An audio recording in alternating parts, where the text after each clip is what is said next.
On the night before he died, Jesus did something that would change the meaning of love forever. In a quiet upper room, he broke bread, he washed feet, and he spoke words his disciples just couldn't wrap their heads around yet. That night, love took on a shape that nobody saw coming.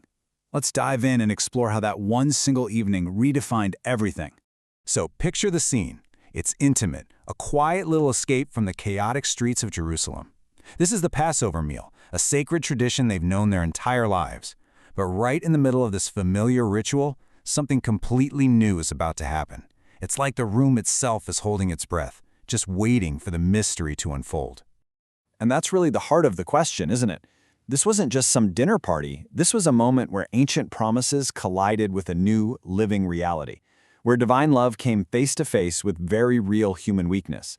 The shockwaves from this single night are still being felt today.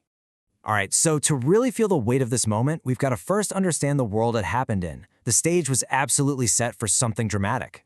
I mean, just try to imagine the atmosphere. Jerusalem is packed, overflowing with pilgrims, and it's buzzing with this mix of religious fervor and political tension.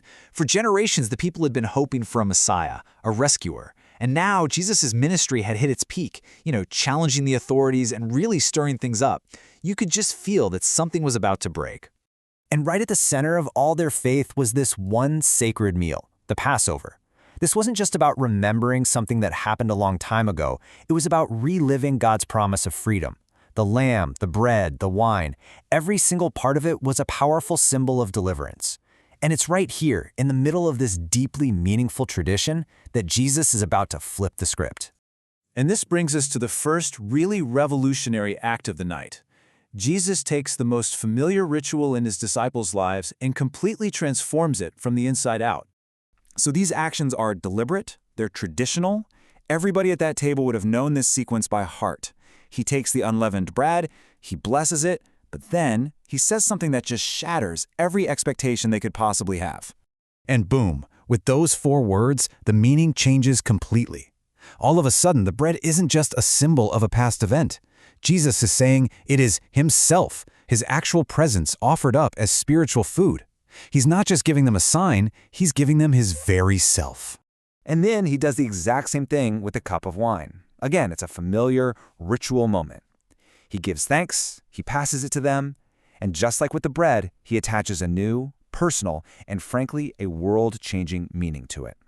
You have to understand how massive this statement is. The old covenant, the old promise, was sealed with the blood of lambs. But now, Jesus is declaring that this new, everlasting promise between God and humanity is going to be sealed with his own blood, poured out for everyone. He himself is the sacrifice. So here's the bottom line. He isn't getting rid of the Passover, he's fulfilling it. The old covenant was about looking back at a historical event. This new covenant, the one he creates in the Eucharist, is about a living, right-now participation in a totally new kind of freedom. Freedom from sin and death itself. And as if completely redefining the central act of their faith wasn't enough for one night, Jesus then does something else, something so stunning it leaves his followers absolutely speechless. As you can see, he gets up from the table, takes off his outer robe, and ties a towel around his waist. And then he kneels down and starts washing his disciples' feet. We have to understand, this wasn't just a nice gesture. This was the job of the lowest-ranking servant in any household. It was a truly radical act of humility. And Peter's reaction here just says it all, doesn't it? He's horrified. His resistance isn't coming from a bad place. It's coming from love and respect. He simply cannot process the idea of his master acting like a slave. But Jesus insists, explaining that this is what it means to be part of what he's doing.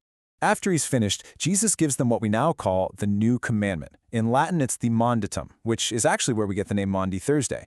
And the command isn't just to be nice to each other. It's a command to love with this specific kind of love, a humble, self-giving, get on your knees and serve kind of love. But here's the thing. Even as these incredible divine mysteries are unfolding, the fragility of the human heart is on full display in that exact same room. This sacred moment is absolutely shadowed by failure. And we see 2 very different kinds of human weakness at the table. You've got Peter, who just protested out of love, but who will soon deny Jesus out of pure fear. It's a moment of weakness for sure, but one he'll come back from. Judas, on the other hand, well, he's already made a deliberate, secret decision to betray him. This This might be one of the most powerful and heartbreaking moments of the entire night. Jesus offers Judas a piece of bread, which was a traditional gesture of friendship and honor. Even knowing he's about to be betrayed, Jesus' response isn't anger or condemnation. It's an offering of love. His mercy doesn't waver, even when he's being rejected to his face. So why does this one night still matter so much thousands of years later?